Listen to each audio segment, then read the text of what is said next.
Hi everyone, this is Ida with Created to Create. I have a project share. I have been playing again. I have been playing again. Somebody stop me. Somebody stop me so I can get my work done in my craft room. Anyway, I was playing with, I don't know if you guys recall or you saw that video, but I had hauled the LOL dolls, the Christmas ones. And I had them put aside, and then, as I was cleaning, I kind of happened to see them laying on top of something, and I thought, let me play with these.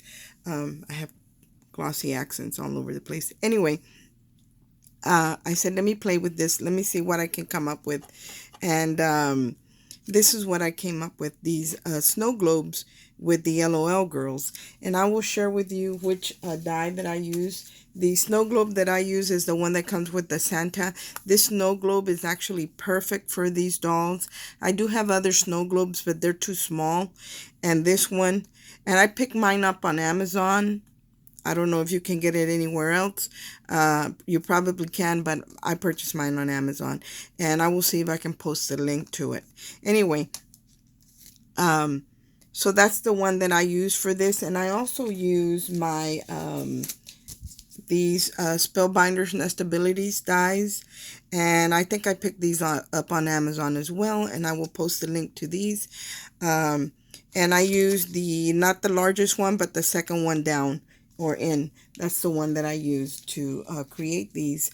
And I love the way these came out. Look at how beautiful they are. Now, I tried to do this one with glossy accents to adhere the acetate sheet, and I made a mess with it. I always make a mess with glossy accents when I'm trying to make a shaker.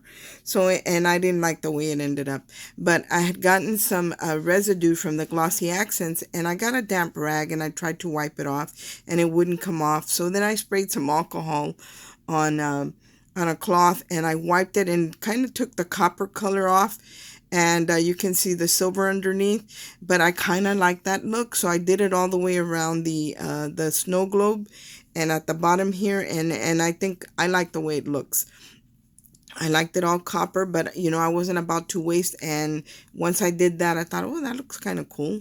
So I went ahead and did that. And I have a Christmas tree way here in the back, and that is from this die right here.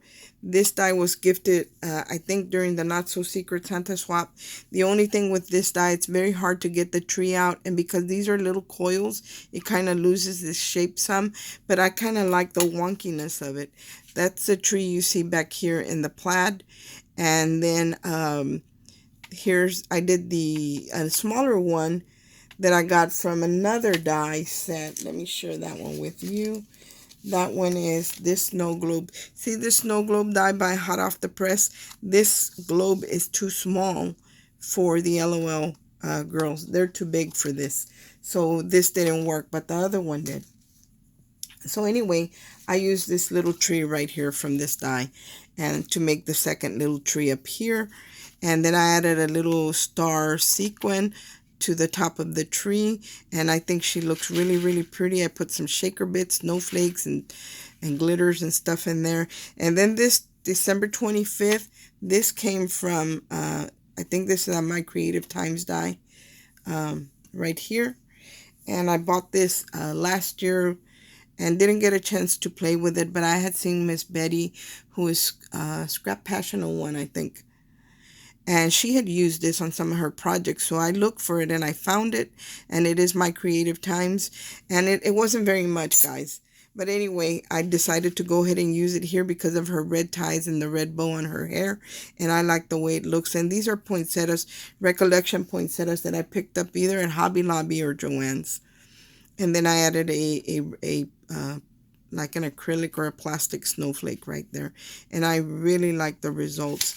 And there's the back to this one. I didn't make it into a tag or anything, but I could easily add something in the back to make it into a tag. And hopefully it won't fall apart. I'm not very successful sometimes with shakers. The other one that I created is this one right here. And again, I did the same thing, different LOL girl. And I did add stickles to the tree back here, and I used different shaker bits in here. But there's that wonky tree back there with the star. And here is the My Creative Times die. And again, the poinsettia right here. And you can see green right in here. And the reason for that is that I cut the silhouette out, and then I cut the circle in the silhouette one, so I could be able to have that color right here. Now didn't have to cut out. I could have just cut up a strip and put it there, but you know, the more we add to it, the sturdier they become. So I just did the whole thing, and that's why you can see green down here. And you of course would add any color you want. And I don't know if I mentioned I added stickles to the tree. I had some green stickles, and I really like the way this one came out. The difference on this one, guys, is that I embossed the back with some kind of like a sweater knit type crochet type of die. And I think this is a Richard Garay die. I'm sorry, not a die, embossing folder. And I love to emboss the back of my projects, as you all know. And I really like the way this one looks. But look at how pretty they are. I think they would make great tags, but they also make great tags, and they make great embellishments. And definitely anybody would love to have this. But I hadn't seen anybody use the LOL girls and make them into snow globe type of embellishments. So that's why I wanted to do this with this one. But again, I did have to use, I'll tell you what I used this one is a lot cleaner than this one, because instead of using the glossy accents to adhere the acetate to my project, I used the double-sided tape, and that kind of kept it cleaner for me. But I added a combination of this tape, and then I also added the Beacon 3-in-1 glue, like a little ring around it.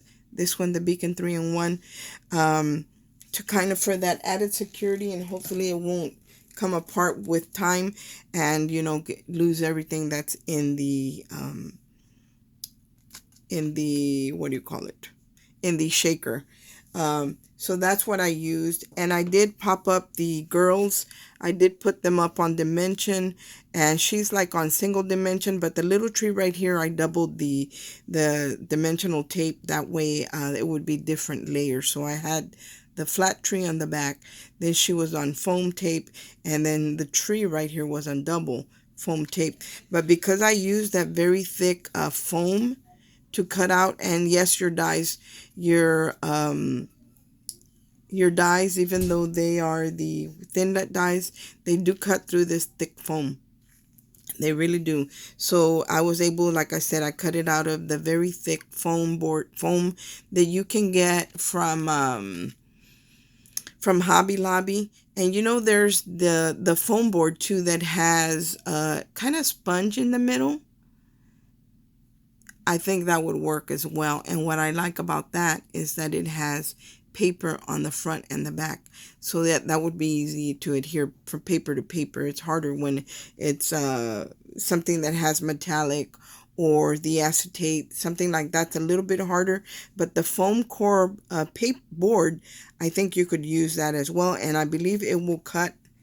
But this is what I created, guys. I hope that you like what I created, and that this gives you ideas. Again, these could be tags, these could be just embellishments. This could even be the front of you can turn this into a card, because all I would have to do is score a piece of paper, and maybe I'll do that. That way you guys can see. Just use the outside silhouette of this die, score a piece of paper in half, and when let's say this is my paper. Let's say this is a bigger piece of paper, and I fold it in half. And I line up my die. See the cutting edge right there? What I would do is I would put this paper below that cutting edge on top. That way, when I open up my paper, it would be cut all the way around, but it wouldn't be cut up here in this piece up here because it was below the cutting line.